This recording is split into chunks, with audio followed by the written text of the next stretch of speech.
This is the Bronx Project Podcast. I am your host, Mirez. And I'm your host, Earl Grey.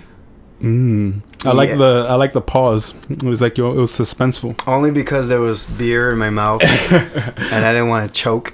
Imagine I'm like, I'm your host.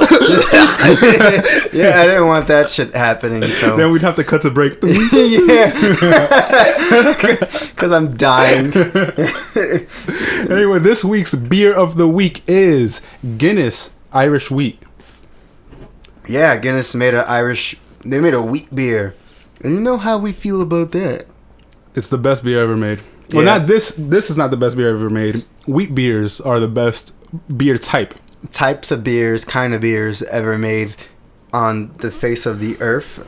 Only Earth. Not sure how Mars beer is. I feel like Mars fucks with wheat beers. You think so? Yeah. Maybe you know. You think they're IPAs? No. I don't know, man. That's the thing. Interplanetary ales. Fucking go up there and a bunch of hipsters. It's like, God damn it, they here too. They're trying to gentrify our planet. They're trying to gentrify fucking Mars. How do you feel about this? Nah, it's really good. It's refreshing. That's the one thing I can just say about this beer is that it's ultra refreshing. It's a zesty citrus beer with subtle clove and banana notes. I've never had a beer with a banana note. I don't taste a banana note.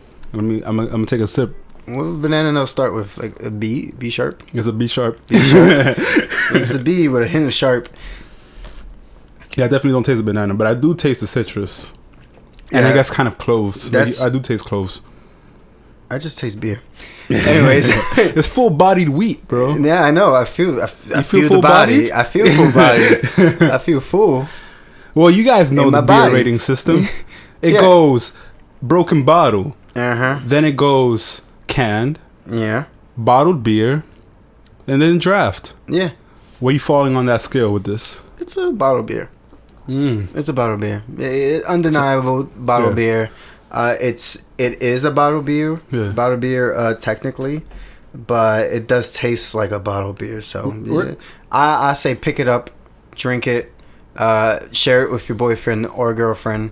Or both. Yeah, or both. Doing, you know, polygamy these days. Yeah, anything you want. What orgy? Bring it to the orgy. Yeah, bring it to the orgy. Bring it to THROGGS. Turns out the THROGGS Projects was running an orgy thing. Really? Yeah, there was big news last week. Yeah, bro, you just shocked me. I really didn't know that. No, I'm transitioning because I just mentioned orgy. I'm like, that's right. Nah, please explain. No, I will proceed with the story. It turns out that the projects in THROGGS, they were hosting many orgies for many years, and that type of orgy with sex involved and wheat beers. Yeah, and I guess wheat beers. I'm like, how else do you have an orgy at that point? So the people curating these orgies it was an event, dude. It was an event lasting years. They had like tickets on sale or some shit. But the people who were like creating these orgies, like that bought it up, were workers of public housing. The public housing workers were the ones like creating these orgies. Like, hey, we set up this orgy. Come over if you want. And I'm like thinking to myself the whole time. I'm like, yo, I knew a few girls that lived in those THROGGS projects. You think that's how they get down? Maybe. Because that was my next question for you. I was like, you think they're inviting like local girls, or is it like out of towners? No, they're definitely inviting local girls who also are mostly desperate. I mean, I feel like a lot of people will go to an orgy. Yeah, people will go to an orgy, but I feel like people who live in that environment will definitely go to that orgy and like seclude it. It's like, nah, that's our orgy. Bro, I feel like there's a time where I would have gone to an orgy, like myself. I don't know if that time is here anymore. Like, I don't know if you've heard. Apparently the STD rate skyrocketed for yet another year. Damn. Niggas is fucking and they ain't using rubbers. And I'll admit, I don't like using rubbers, I'll admit. No one likes using rubbers. That's so it's like I empathize with you guys. So it's like, shout out that I'm in a relationship. Yeah, no, like, hey baby. No, I do empathize with the rubber thing. Like, no one likes using rubbers because it kind of like it blocks that fun. The sensation. The sensation is phenomenal without the rubber. But I still use rubbers, of course, because I mean, for many reasons. Right. Pregnancy, STDs, anything. Right. I mean, I'm not gonna get STDs. I know I'm not, but still, it's a safety measure that people should practice regardless. So start using stupid rubbers. Start using rubbers. As much as it like lacks in the sex department. Babe, we're not using rubbers though. I'm using some rubber. Yeah, I'm not trying to be a hypocrite. I'm bringing this in to ask you, at an orgy, you would assume they're using rubber. Yeah, like you double bagging. Bro, I'm double bagging, even though that's bad. That's bad. That's worse. Yeah. But I'm double. Yeah, I'm bringing a lot. Just you walk in with a pocket full of lambskins. Yeah, I just roll in and just like, expose my roll of fucking rubbers. Skin condoms. Like, you're like, I'm ready. They'll just unfold and like break them and pass them to my homies. Like just passing cards to them, like we're playing poker. Yeah, you sliding them on the table. Yeah. It's like, I respect what you're doing, my man. But first of all, he's a rubber. Stay safe. Strap it. Be safe. I think that's what 50 Cent was talking about when he's talking about, get the strap. Yeah, because he be frequenting orgies. Yeah, bro. Like, yo, get the strap. You don't want no STDs. He's right. You ain't heard the STD rate is skyrocketing, man. Get the strap. Shout out to 50 Cent. The strap. People, they got 50 all wrong, man. They think he's talking about like guns. He's like, and nah, gun control man. And like showing your manliness. Nah, he's talking about protecting yourself, not with a gun, but with rubbers. Wow, 50 Cent condoms. Humanitarian. I wouldn't buy a condom for 50 Cent. He got shot 9 times. There's mad holes in him. I don't trust your condoms. But yeah. That's crazy. No, but to give my rating, yeah, go ahead, of the beer, I would also say bottle. I'm starting to notice that we're a little biased in our beer rating, because I think whenever we have a wheat beer, we're just like, it's good. You know what I mean? I mean, it's kind of hard to fuck up a wheat beer. It is. It's a simple, plain, delicious taste to it with a nice crisp. How do you not like that in a beer? Unless you type some type of IPA, bro. No, but that's the thing, is that like you can make an IPA taste well. I've had really good ones. I've had decent IPAs. Yeah, but then I've had like shit terrible ones that have made me racist against IPAs forever. This specific breed of IPA. Yeah. Obviously, the wheat beers are superior. Yeah. It's the superior race. We all know this. Yeah, the superior race of beers. Yes, not to be confusing with the IQ of them IPAs. They're not as bright as the wheat beers. Damn, we're gonna get some shit for this. Fuck, man. Us. Our whole first fucking season was mad. Yeah, it was. It's mad PC. Like if you want to sue us now, I guess. We make jokes. But going back to that orgy, turns out that they did not fire the workers. They just suspended them? No, they legit transferred them. There are two types of people who get transferred. Right. They're public housing workers that do orgies and make orgies, curate them. And then there's priests who touch little boys. Yeah. And that's another topic to talk about another day. No, but speaking of priests, I don't know if you've seen Aretha Franklin. Yeah. Like, there was that bishop guy just grabbing up on Ariana Grande's titty. Yeah, I saw.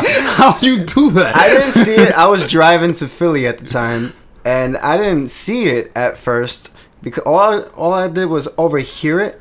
I'm overhearing the video while Daphne's looking at it, and she's like, "Oh my god, this guy just grabbed a titty." He like kind of hugged her and like grabbed a titty. I was like, he probably just hugged her too hard. And then I saw it. I was like, no. Nah, he did it twice. Nah, he actually went in for the titty. Yeah, he went in for the titty. She moved away a little because she looked uncomfortable the entire time. Yeah, she's like, oh no.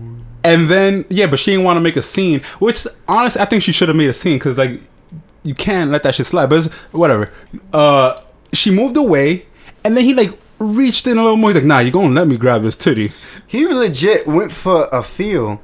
And like 15-year-old me, like hugging someone. And he's like, let me squeeze your boobs on me so I can feel boobs. Yeah, like let me feel in my tummy a little bit. Yeah, that type of creep shit, dude. Like that's creepy when a bishop does it. Yeah, it's creepy when anyone does it, but in a funeral, by the way. Yeah, no, but then he what he did was he released a statement. It was like, oh, I may have gotten a little too friendly, like my nigga.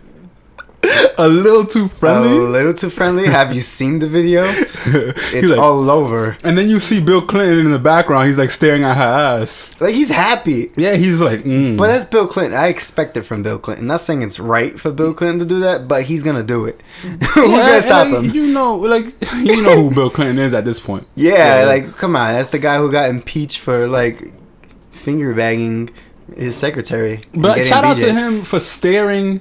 And not grabbing. Yes, exactly. So you can. There's a level of creepy. Yeah, looking is weird. But it's still weird because you're like 80 something. How old is he? Yeah, he's like 80 something. 70s, Yeah, 80s. Yeah. But he ain't touching. He's being respectful in that way. Yeah, you look, you don't touch. That's it. But this bishop dude came out of nowhere. Wow, complimenting the girl and talking his preach. Went in and then copped a feel.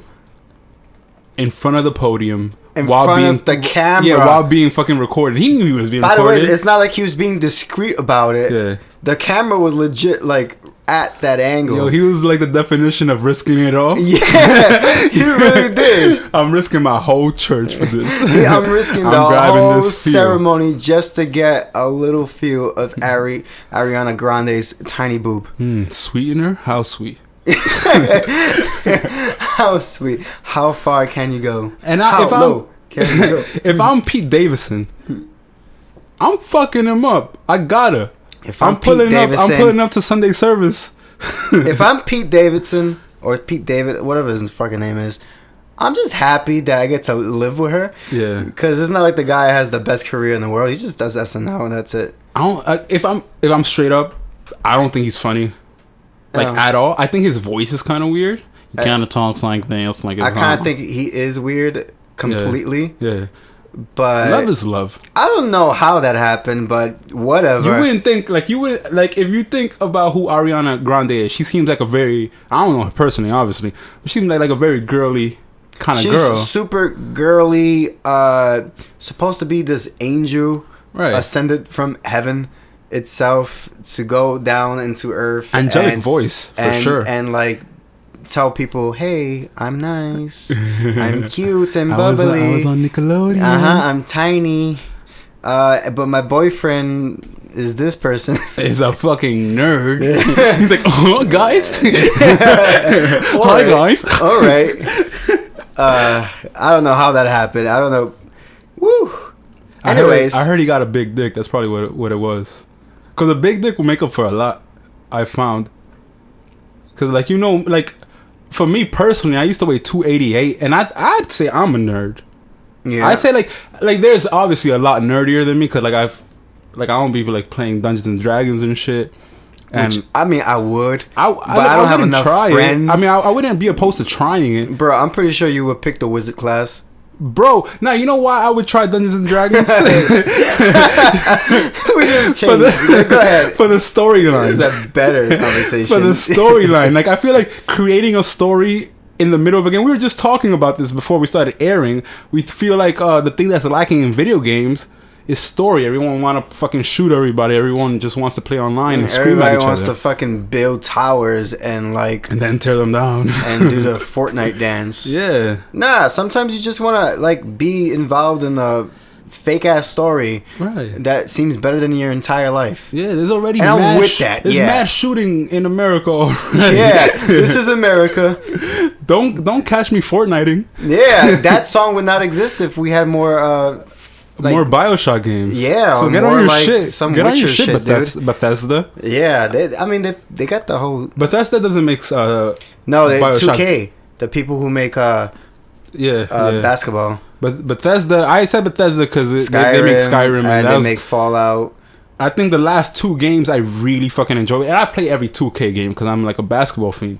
But the last 2 games I enjoyed, Skyrim and BioShock. Yeah, which a long time ago. I know no one that listens to this podcast cares about video games. So we're going to slide right out of this conversation. Slide right out. But if you do enjoy this conversation, leave a comment below. And be like, yo, you should talk about games more. Yeah, and we will definitely cover that subject because we can cover like a straight hour with that conversation alone. But we're not going to show you too much nerdist. I've been trying to convince Earl to start like a spin-off podcast about sports, but he ain't with it. He ain't with it, guys. I'm not good at sports. I'm good at watching them, but I'm not good at like telling you facts. But the thing, like, we don't talk facts ever. We just talk shit. But sports are about like fucking facts. Nah, man, dude. You would think so, but a lot of sports podcasts is just people saying how they feel, and I be feeling. I actually haven't. I have to study on sports podcasts. I actually haven't listened to many. But going back to Pete Davidson, I find that whole subject weird. That whole situation weird. I don't know what he did. I'm not even sure about his dick phenomenon. No, because there was this picture, and I'd admit there was a print there. Like I seen the print. I was like, all right, my nigga, you got it. Yeah, and, but I feel like I'm pretty sure Ariana Grande had some big dick in her past. Yeah, but the thing about nerdy big dick is different because nerdy big dick needs to prove itself. It's like It's like, please accept me. So nerdy big dick is eating pussy too. Yeah, and nerdy big dick is fucking for your pleasure more than its own. Because if you're secure in who you are. Yeah, you're like, I'm gonna fuck for my own pleasure. If you come, you come. I guess. I don't know, whatever. Who did she date? She dated Big Sean. And Mac Miller. None of them seem like big dick dudes. Nah, I heard Big Sean packing. I mean, Big Sean's a black dude. He has to be packing. That's in the territory, man. That's a stereotype that should be approved. He's like, yeah, I accept that one. Is that a stereotype for Dominicans? I don't know. I know there's like womanizer. Dominican stereotypes is platanos. Flirty. Like Dominicans are very flirty. Very flirty. All Hispanics are. That's just a Hispanic Latino stereotype to be flirty. The person who will steal your girl. Yeah. But a Dominican stereotype is hanging out in Dykeman trying to steal everybody's girl. Yeah. That's true though. I mean, if you ever hang out in Dykeman, I've hung out in Dykeman like once in my life, and it was never at like a club or bar or anything like that. I went for Patacon. Yeah. That shit was dope. I think it was called Cachapas y Más. Yes. Yeah. Yes, that's like right there in Dykeman. Yeah. Super Dykeman. So that's 24 hours, by the way. Shout out to Cachapas y Más. And I also went to Mama Sushi. I only been there once. I know everybody fucks with it. It was alright. Cachapas is a shit, though. Yeah, I went there. I haven't had it. I went there without an ID. And my girlfriend at the time, she's like, why didn't you fucking bring an ID? I was like, it's a Dominican spot. They're going to give me beer. Like, it's fine. Like, legit, like, they're just going to primo. Yeah. But what they did was, oh, mi amor, no puedo. Yeah, really? Yeah, and I was like, oh, no, it's okay. Don't worry about it. I don't want to get you in trouble. Then she came back and she's like, listen, I'm going to get it for you. And I told her, like, that's how it's gonna happen. Like, Dominicans don't really give a shit. You go to DR, like, they be drinking at 13. You just gotta be nice to them, and they'll serve you. Don't close down Mama Sushi at my word, please. No, oh my god, they close down the next day. They gonna hit us with 1-star reviews, bro. They're gonna demote you from Dominican.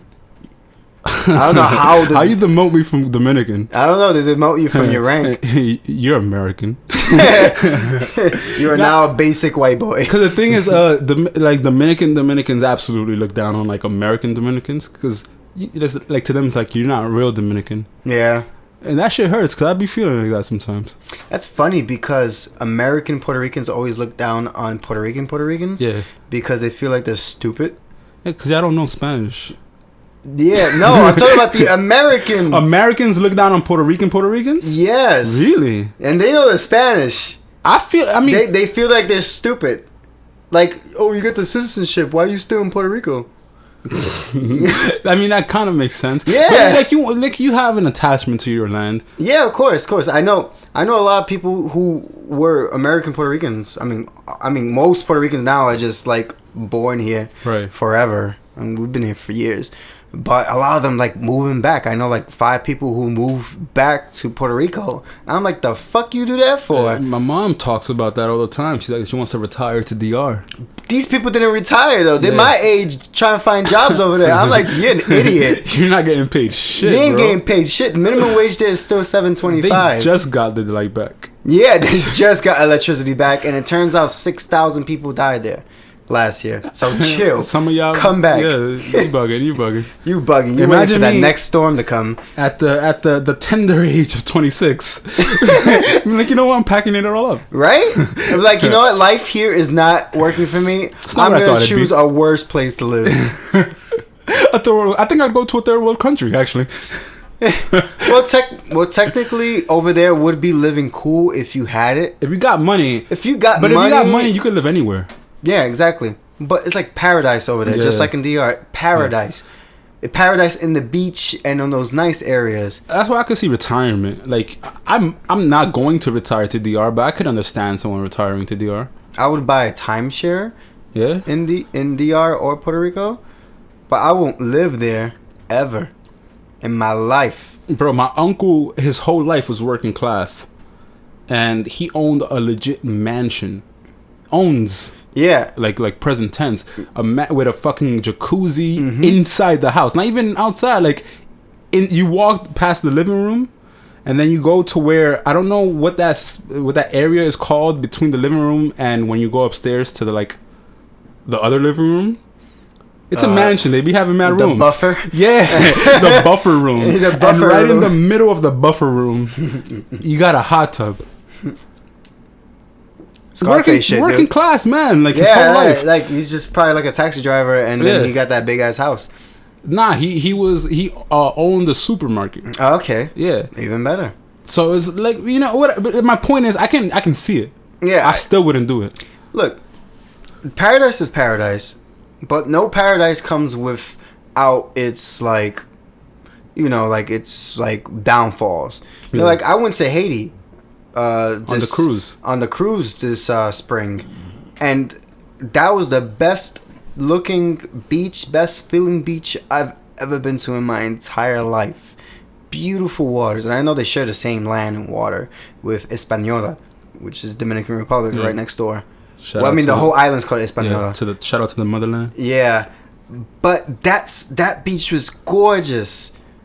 I was like, I would live here, but then I think about it. I was like, nah, I won't, because Haiti is a land that fucked themselves over since the 1800s. Yeah. Even though, you know what's weird? Yeah, is that like I don't claim Haitian culture, but my grandfather is like half Haitian. Like my grandfather technically isn't even Dominican.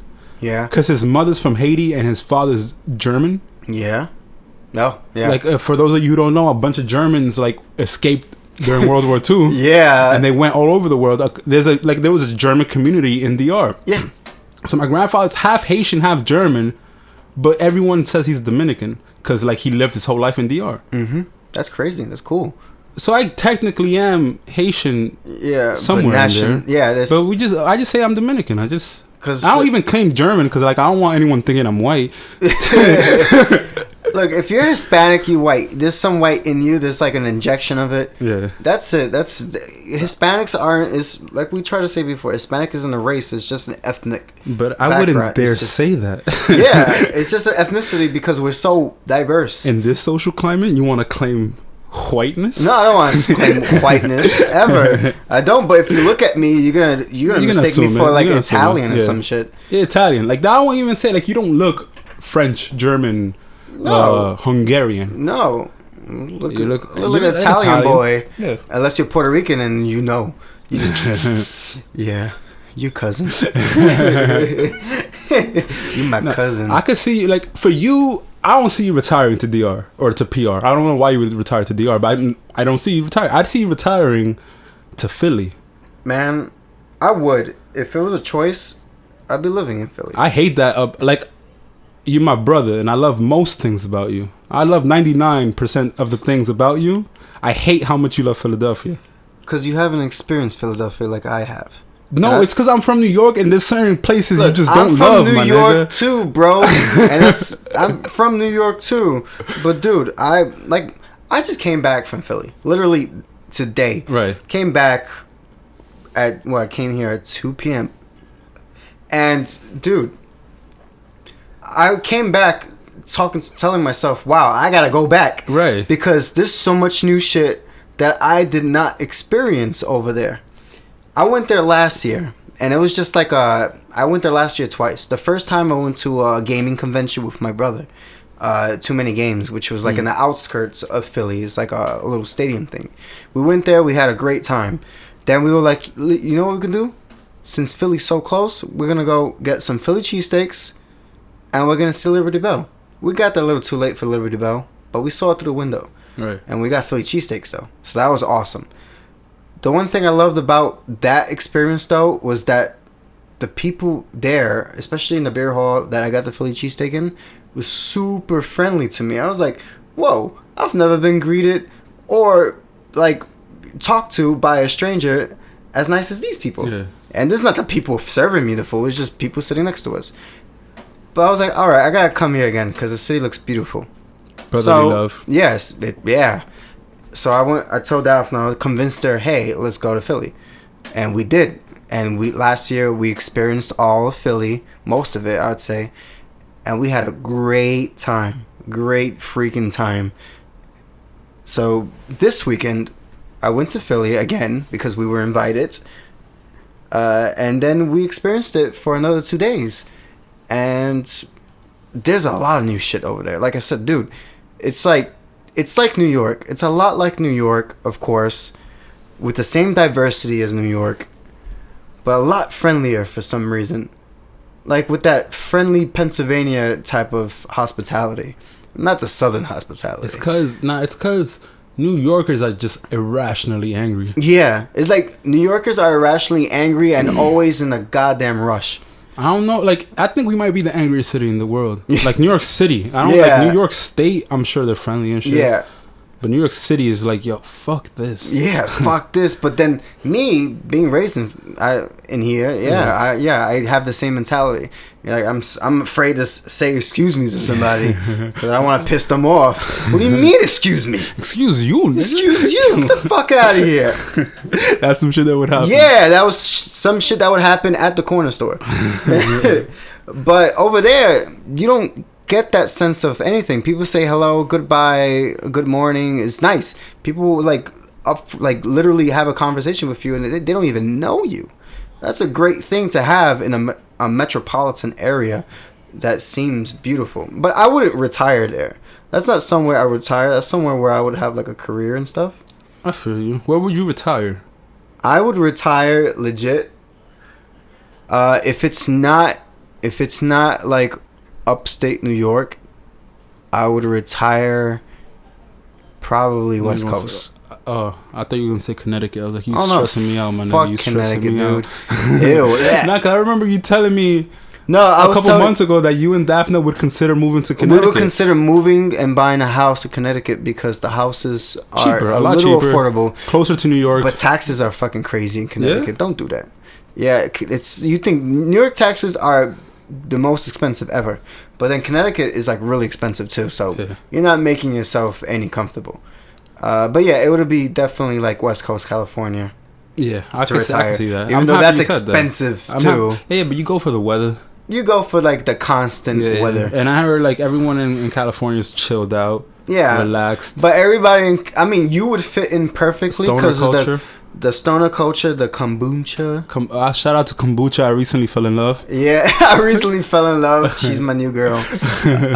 Talia and I broke shit off. We was like, she's like, kombucha. You don't make me feel like what kombucha makes me feel. You're not my probiotic. You my antibiotic. You're gonna have a phone call on Wednesday. I love you. But yeah, no, California is stacked. California knows how to party. Yeah, I haven't never experienced it, but I'm pretty sure it'll be great.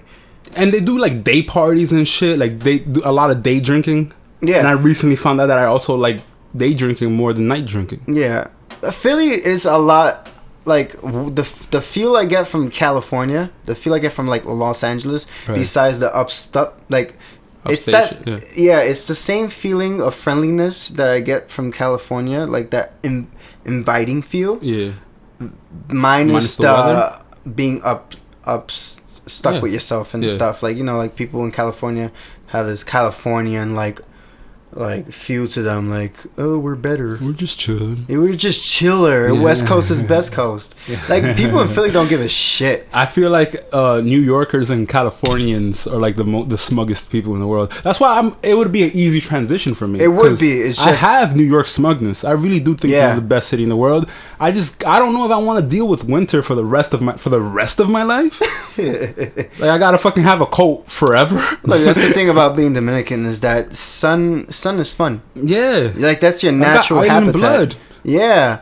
Natural habitat. It's the same with me. Like, when I go to Puerto Rico, like, my feet touch the ground and I'm like, I'm home. It's like Mark Anthony starts singing out of nowhere. Valió la pena, lo que era necesario para estar contigo, amor. Yeah, that's me. Dude, I went to Puerto Rico, 2 years ago, and the first channel that popped up on the rental car was like salsa. And I'm like, yep, this is what I needed. This is what I needed, the authentic feel. And I fucking drove all through San Juan with just that radio station. Bro, the last time I went to DR was on a cruise. And I like immediately as I got there, I was double fisting Presidentes, and I was like, I'm home. And en la casa, en la casa. For those of you who don't remember my barber, shout out to Watafo. De lo mío. But yeah, that's how I felt too when I went to Puerto Rico. Like, that's motherland. You feel it. It's in your blood. But I wouldn't. That's the whole reason why I wouldn't go to stay in Philly, like retire in Philly or anything. Winter. No, I love winter. That's the thing. That's the shit. I'm a weird ass bitch. I know. But I actually love that the seasons changing. I really like seasons changing. Yeah. It makes me feel. California has 2 seasons, right? They got one, really. They're like, no, but it's like summer and kind of fall. Yeah, fall. I would say kind of fall. Like, they don't rain at all. You get a hoodie on and that's it.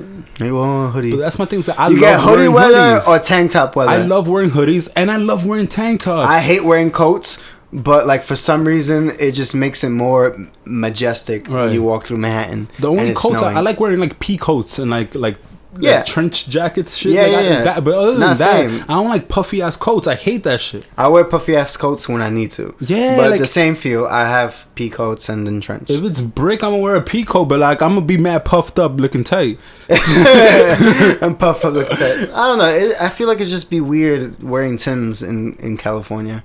That's it. Yeah. You know what's weird is that I'm a New Yorker, but I was never like super into Tim culture. Me neither. I learned about Tim culture 2 years ago when it was like, oh shit, New Yorkers wear Tims and Yankee hats. I like the black Tims, but I'm not a big fan of the classic yellow Tim. Like, if I'm being straight up with you, it's not. I don't know. I'm about to lose my New York citizenship talking about this. Yeah, you're literally about to. Like, everybody hearing is like, you dead ass B? Dead ass B? You're not gonna wear your Tims, bro? That's a fact. Yeah, facts, bro. Get the fuck out. Get the fuck out of here. Get the fuck out of here. What the fuck you doing? Go to California, you bum. Yeah, bum ass, bro. No, I'm not into Tims either. I would wear Tims, but I think I wore it too many when I was like a child. Yeah. Oh, my mom fucking suffocated me with Tims when I was a kid. Like, I don't know how that became New York culture out of nowhere. It's just because they were everywhere. And they were like classified as the winter boot. Yeah, the winter boot. And the thing is, New York doesn't even have long winters. We just have like 2 months of it. Too long for myself. Dude, 2 months of winter, and then because of global warming, it's been super hot for no reason. Shout out to global warming. Canceling certain like weathers happening. Yo, turn up the hummus. Don't recycle shit. Just get a bunch of Hummers, having them park in one avenue the whole time, killing the ozone layer. Yeah, ozone. You gotta go, ozone. Bye, ozone. Bye, Felicia. New York, something gotta happen with New York, and if we gotta sacrifice like California and shit, because I know global warming's fucking up California, I'm willing to do it if I could stay in New York. Bro, they're gonna go to California, and that's the day they become independent. I'm like, well, bye American citizenship. I'm going to DR. I'm like, how you feel in California nation?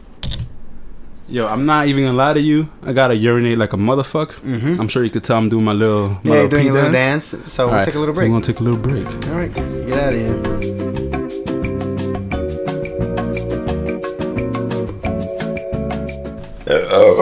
And we're back from our regularly scheduled pee break. I think we take one per episode now. Yeah, it's been like that. Even though we shortened the episode a little bit, but we just have to pee for some reason. I've said it before. Yeah, I come here straight from the gym. The water consumption, and I don't blame you.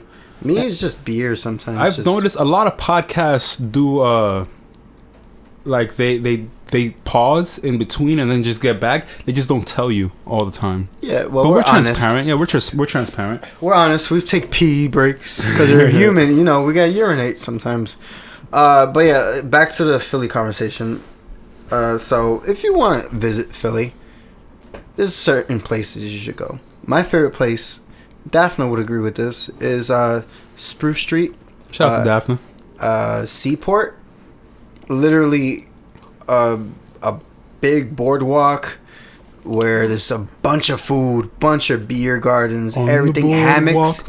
Yeah. Bunch of hammocks, a bunch of boats, everything. It's just cool feeling to be there, honestly. You can just grab your beer, grab your nachos, grab your Philly cheesesteak, get in a hammock with your girl or boy. Or both. Oh, both, yes. Yeah, exactly. Polygamy. And then just like look at the sea. Nighttime's the best, I would say. Besides that, University City's really cool. That's where all the Ivy League schools are. Central Philly's cool if you want to go shopping. There's a bunch of music spots there too, like a lot of shows happening. Besides that, stay where you are. Unless you live in like Idaho or something. Idaho in the Midwest, like, leave. Dude, why are you there? Yeah. Get out. How do you even have Wi-Fi to listen to this podcast? Yeah, right? Dude, I think statistically, like, looking at, like, the people who listen to this, I haven't seen anyone from the Midwest. Yeah, because they are still on 2G. Yeah, 2G. We're working on 5G. Yeah, like, bro, 5G next year. Get out of here. Is it really next year? I think so. I can't wait. 5G phones have already been created, but it's only experimenting right now. You know what's wild is that every time a new G comes out, you're like, oh my god, this is so fast. And then in a couple years, you're like, why is this so slow? You know, but the thing about 5G, the speed is going to be fast. Not as fast as what we have now, like 4G LTE, but it's not about the speed that matters. This is me nerd talking. Right. But it's the connectivity that it has to certain types of technology in the world. Like AI is going to improve a lot with 5G, with the connectivity.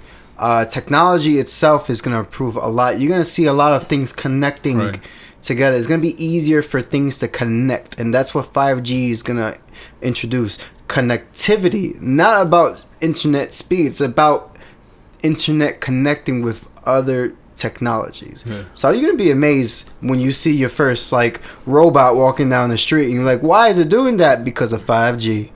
I'm a little afraid of robots, bro. Because like my thing with robots is like we've spoken about it season 1. I think they're gonna kill us all. Yeah, I agree. But that's a slippery slope. Yeah, you think so? They're gonna start thinking they're human, and then how do you convince them they're not? Because we're not gonna build robots to look like aliens. We're gonna build them robots to convince other robots to tell them, "Hey, you're not human." Like fucking shit talking robots. Yeah, shit talking robots, bro. It's like I'm human. I have feelings. No, you don't. Bots, like bot accounts. You're not a fucking human, bro. You know, no. You know how like humans sometimes are like, "Oh, you're not American." You know how the racism and the things. We just create robots to do that for us. Oh my God, are robots gonna unite humanity? Yes. They're gonna do away with racism and humanity is sexism. gonna come together to try to destroy robots. Racism, racist, color is not gonna exist. Not even all. destroy robots. We're just gonna destroy their self-esteem. That's all they were gonna do because they have feelings. Because that's really all racism and sexism is. It's trying to knock people down. Yeah, just make them lesser. Yeah. That really is. Shout out to racism for being stupid. No, we don't endorse that shit. No, I'm not endorsing it. I'm just. Oh, you said for being stupid. I didn't catch that. Yeah. Steven. Speaking of being stupid, I don't want to say being stupid, but it's just dumb. Okay, Kamikaze came out, guys. Go ahead. We're going into Eminem. And that's your transition. This is my transition. I think like he's trying to pull a fast one on us, bro, and I won't have a fast one pulled on me. Eminem has fucking twisted the narrative to be, oh, you guys think I can't rap, and it's just because you're stupid. No one in the history of rap, I've never heard this take. Oh, Eminem's a bad rapper. Not once. I grew up listening to Eminem, so everyone who's like, oh, why you slander Eminem? It comes from a place of understanding. Like, the first album I listened to on my own was the I think it was the Slim Shady LP. LP? Yeah. Okay. So it's way back, and every time my sister would tell you, my brother would tell you, I was a stan. Mm-hmm. You know, like for those of you who don't know, like he created the term stan, and we use it for like other artists now. But it's normally it's an Eminem thing. Yeah. And I was, and then I grew up, and I was like, yo, this guy's kind of just a dickhead. Who a very talented dickhead, a dickhead nonetheless. A dickhead nonetheless. And the thing is, what I'm gonna add on to this, I don't think anyone has ever doubted Eminem's rapping skill. I think people have doubted his time. Yeah. Think people doubt that, hey, I don't think you're gonna be a part of this music scene that we're now having. Like, right. You are the past, you are the legend. I don't think you can fit in with what the future holds.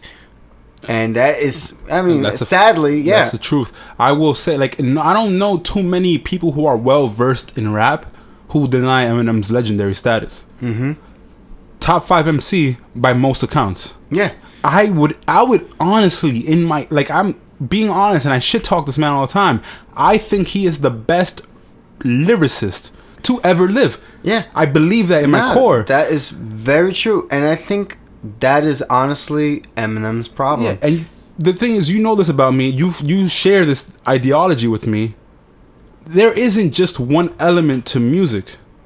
It's not about, oh, how impressive can I make a song. Mm-hmm. I hate music that's trying to impress. Music is about feeling. It always has been about feeling. Yeah. And there is no feeling in Eminem songs. He's robotic. He's just like, lyrical, miracle, spiritual, individual. I'm gonna use every word in the fucking alphabet in a song. Relax, bro. We get it. You showed us you could rap 5-10 years ago. Yeah. We don't need to keep having this conversation. The shit is, you make bad music. Yeah. He makes great rap lyrics. He is a lyricist. Yeah. He is a rapper. He has the technique of rapping, and he has the gift of writing.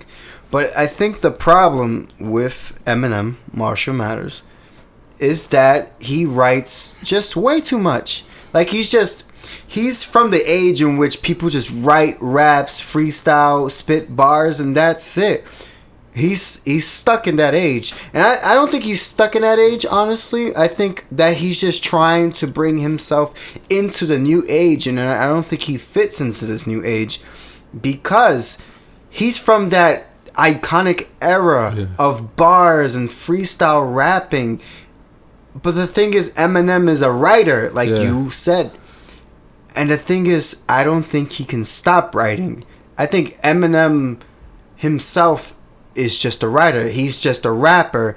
He's just gonna continue on with this shit, and it can't die. I think he needs to get into like battle rap or something. That should be the next leg of his career. No, dude, you can't stop Eminem from writing because this guy can write forever. I feel like he can just stay in a room and write like 20,000 types of lyrics. I'll say 20,000 raps for a bunch of songs. And that's it. I'll say, but I don't think he can be like a producer. I don't think he could be like someone who could make good melodic beats and stuff. He's not that melodic person. He's more of a writer. He's more of a rapper. I'll say this, right? And keep in mind, I've said Eminem, in my opinion, best lyricist all time. There are certain songs like The Ringer, which is the opener. Mm-hmm. Good song. Lucky You with Joyner Lucas.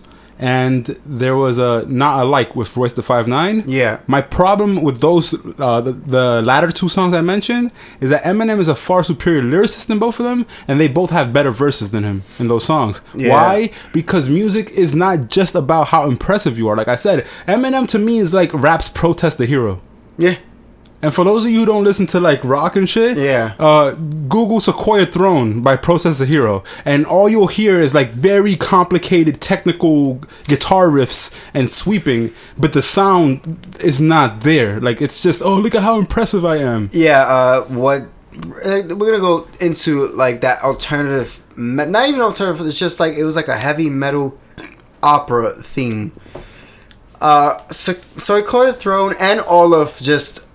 Their whole sound. The Protest the Hero, their sound is not writing. They don't write in song base. They recently started writing in song format. Yeah. But before, I've heard a couple of songs. They're actually really good because they started writing in song format because you can follow through it. Because they're talented people. Yeah, they're talented people, so why fucking not? But before, they were just trying to impress with technique. So every song from then to now has been just a clusterfuck of songs together. Like every song sounds like 8 different songs. Right. You can't catch up. There's no chorus. There's no verse. There's no bridge. It's just breakdown after just different type of. They'll change the key on you, but you can't deny that they're good. They're talented. You can't deny their talent. Crazy talented artists. Even the bassist. It can sweep. Even the singer sweeps with his voice. For those of you who don't know what a sweep is when you go either from top to bottom or bottom to top, usually both, on the guitar strings or bass strings. In a sweeping chord. In a sweeping motion. Yeah, in a sweeping motion. What you'll do with your strumming hand is you'll literally take your pick and sweep down. Across, yeah. And then sweep back up, and then your hands. It's challenging. It's very difficult to do. Like your hand-eye coordination, your hand-and-hand coordination has to be like the best. Your hand-eye. Yeah, hand-eye coordination. It has to go like each sweep has to hit a note. I'll say at my very best, I was a poor sweeper. Yeah, at my very best, I didn't sweep. Yeah, at my very best, I can do like a slow down sweep. It's challenging to do. It's impressive when you do it.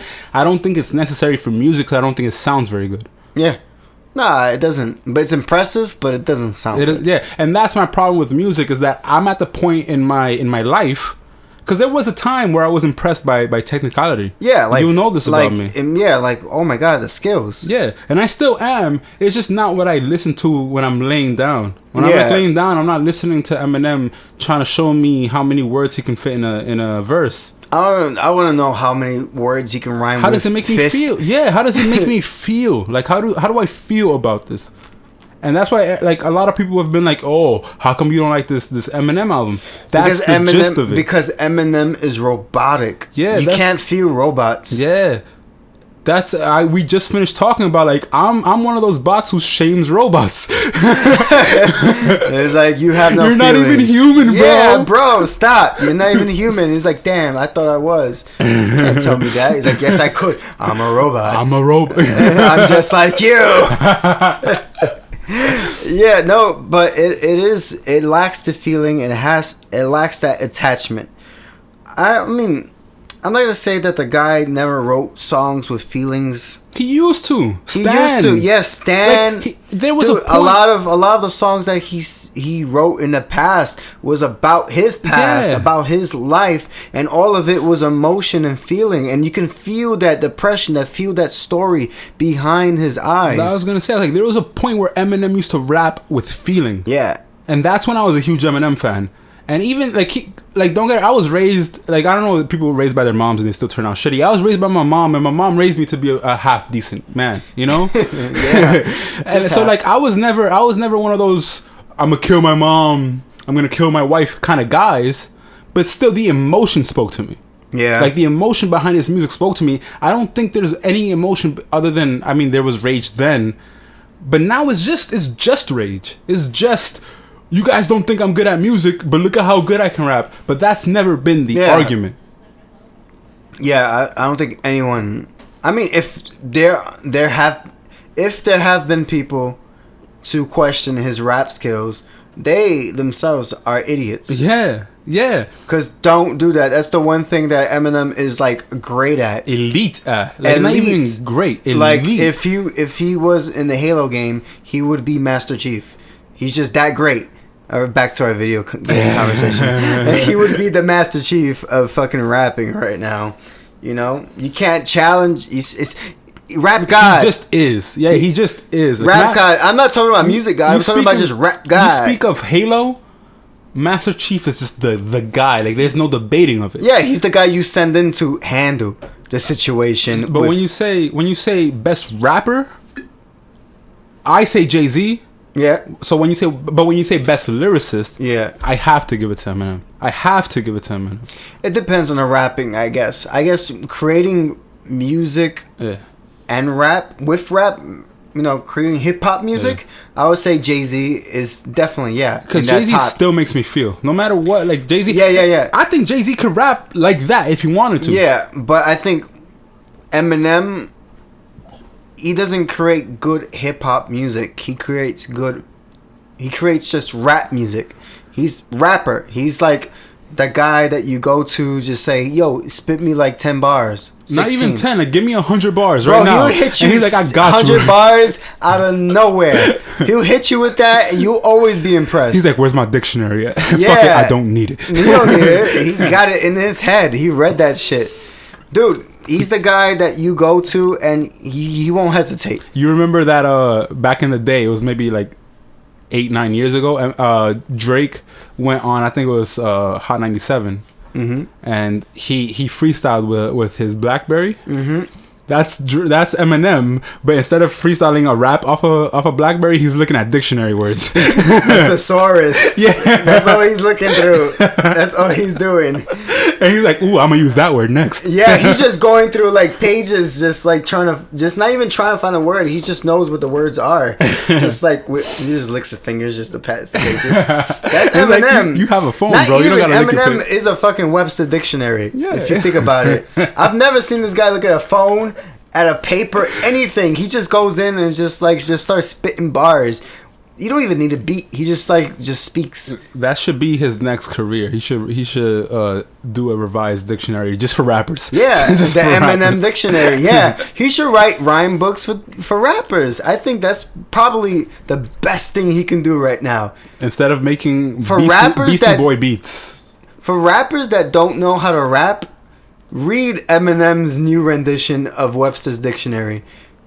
It's gonna be dope. You're gonna learn how to rap. That shit gonna go platinum, dude. That will be best selling next to like every Harry Potter book.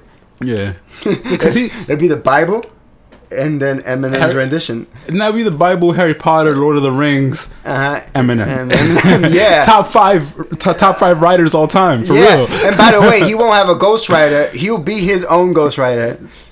But I'm just saying, I get that people get emotional when it comes to Eminem, because Eminem was like a near and dear to our hearts as kids.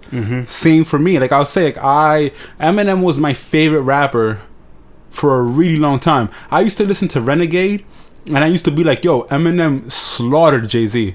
And now I listen to it as an adult, and I think Jay-Z's verse is way better because Eminem is literally just rapping for the sake of rap. And Jay-Z's explaining something to you. Like that's more interesting to me. Like, can you tell a story in your rap? Can you make me feel something in your rap? I won't. Well, Eminem could definitely tell stories. He can, but he just chooses not to. Yeah. That's the thing, like I said, like with Stan, with multiple other songs, like he can tell a story. I heard a song on the new Kamikaze album that he's legit telling a story about his girl.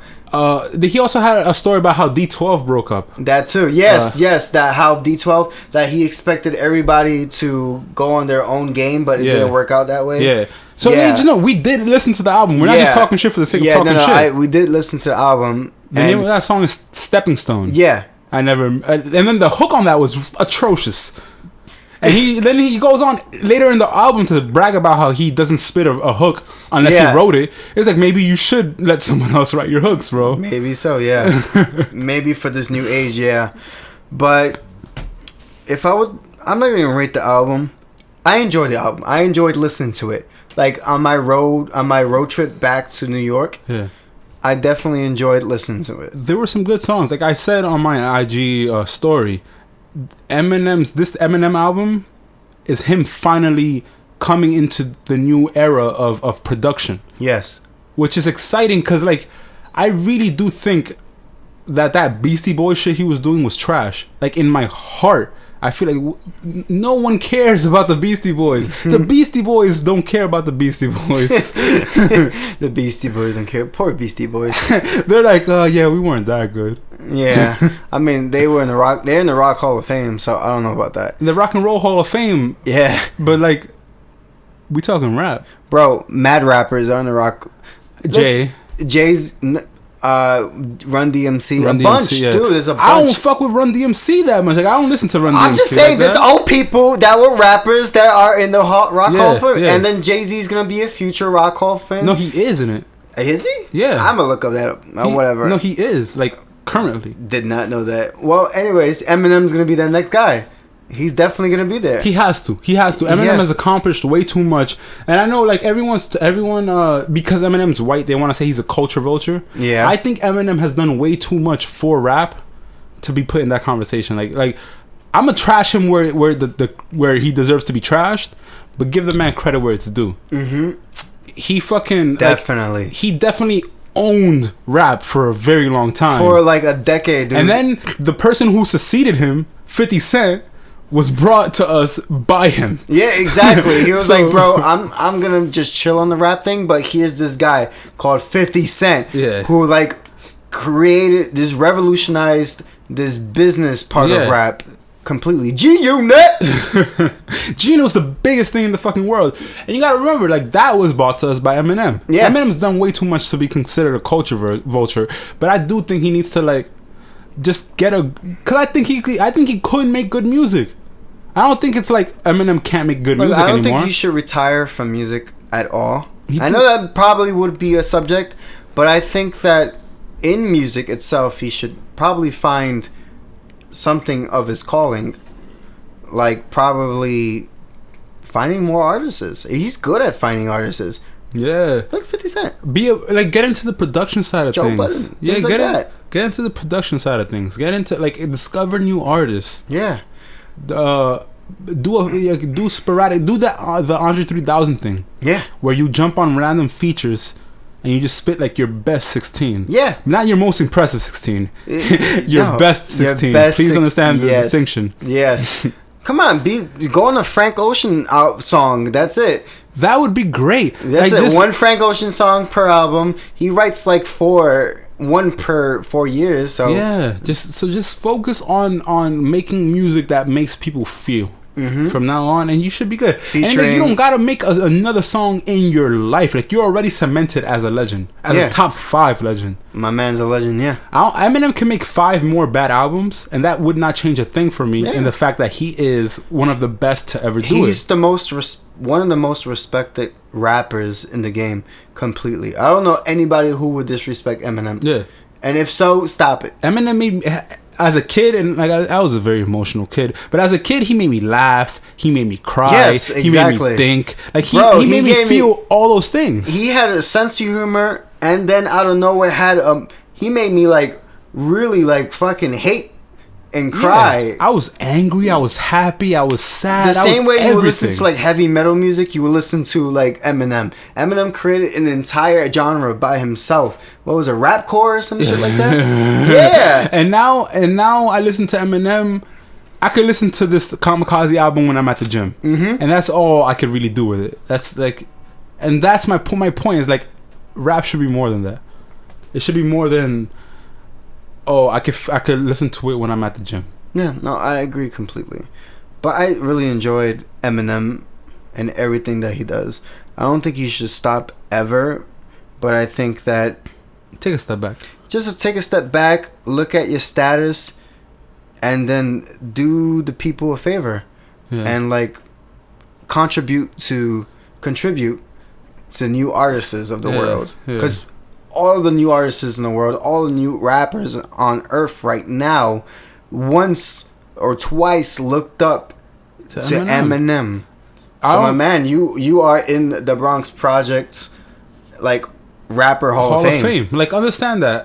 Please understand that. Yes. Like I will shit talk because I don't know how to be dishonest. Like I tell you how to feel. Yeah. I tell you how I feel. Nah, I don't tell you how to feel. Feel how you feel. I tell you how I feel, regardless of how you feel about how I feel. But I will be objective. And you can't take away who Eminem is. Not at all, man. But you gotta stop taking away from who Eminem is currently. Yes. Because you are better than what you're displaying. Like you're trying to show everyone something they already know. Yeah. And we already know We've been known for 10 years. We already know, man. We already know. Yes, you got bars. Yeah. Thank you.